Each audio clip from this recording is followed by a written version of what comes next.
reduce the distressful emotions. All right, the grounding skill. Visualize yourself planted on the earth and your feet have roots that extend deep into the ground. Imagine that you're connected to all living things and tell yourself that everything is as it should be. This last statement is really controversial, and I'll share a little story with you. Back in, it was the late 90s when I was trained with Marsha Linehan for DBT.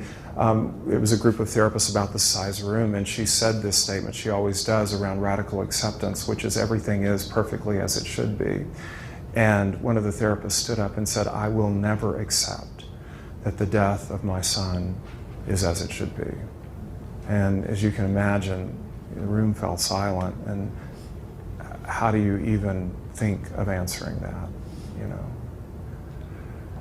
But the underlying truth there still remains, which everything is perfectly as it should be because it is.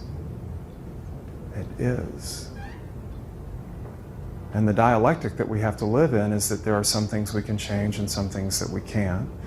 But everything currently is right now, so therefore we have to sit with it and accept it and learn to be with it. The grounding skill can really help with getting to that place of radical acceptance. And then decrease vulnerability. And this is one of the ones many of us know about HALT.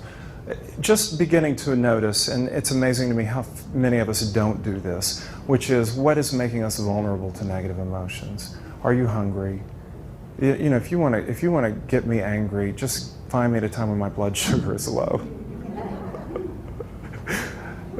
Those of you who have a man in your life, you know, this seems to be prevalent with men, but when we get hungry, it's like, you know, I don't want to talk, I want to eat. And my response to what you have to say will be different after I eat than before. Nothing really kind of puts me in a state as when I'm invited to someone's house for dinner and you walk in the door, nothing, you don't smell anything, you don't see anything, and it goes on and on and on, and I can hardly even pay attention to the conversation. I'm just out of it, you know, like, you know, there have been literally a couple times where it's gone on like 9:30, 10, it's 10:30, I'm like, you know, I'm gonna have to leave and go get something to eat. I can't be here for this. But it's that hungry thing, you know, it really makes us irritable. It's very, very simple. And yet, when we can't be present with who we are, we're not tuned into it. So learning to identify those states that make us vulnerable to negative emotions, when we're angry, when we're lonely, and when we're tired. Okay. Self-efficacy is found to be influenced negatively by trauma, an Albert Bandura finding that goes back to 1973. Very rigorous finding, and the only effective treatments for trauma are those that are found to increase self-efficacy positively. So our goal really in treating the trauma is to look at how are we supporting your ability to cope in life and your feeling that you can cope. And if I'm supporting your ability to come to therapy or come to treatment, I'm not doing my job, because I need to say you have the ability within yourself to make this right and support that. And you don't really need me. I will be of assistance, but you don't need me for that. What you need is to be able to access it within yourself and validate it within yourself. I like this quote, and I'd like to end with it. Chase down your passion like it's the last bus of the night.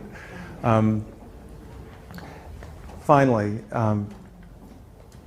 5 emotions, 1 positive joy. Our emotional system is a wonderful thing. It's a painful thing. It makes life rich. It is the thing that makes life rich. If we think of going through life as robots without emotions, what would life be? And yet, for many of us, we don't take the time to expand the moments of joy, to till the soil so that there is more joy. We don't conduct our therapy around joy. We conduct it around the pathology. We talk about the pathology, we reinforce the pathology, versus how do you increase joy in your life? And as we begin, those who've gone through shame and been traumatized by shame, as they begin to tune in to what brings them joy, create a space where that can increase, and then find the ability to follow that, they naturally begin to develop the ability to self-validate. But not until they can begin to see more joy naturally coming in their life that they have the ability to control it will the change happen. So whatever we can do to support that makes a difference. So chase your passion like it's the last bus of the night. Thank you.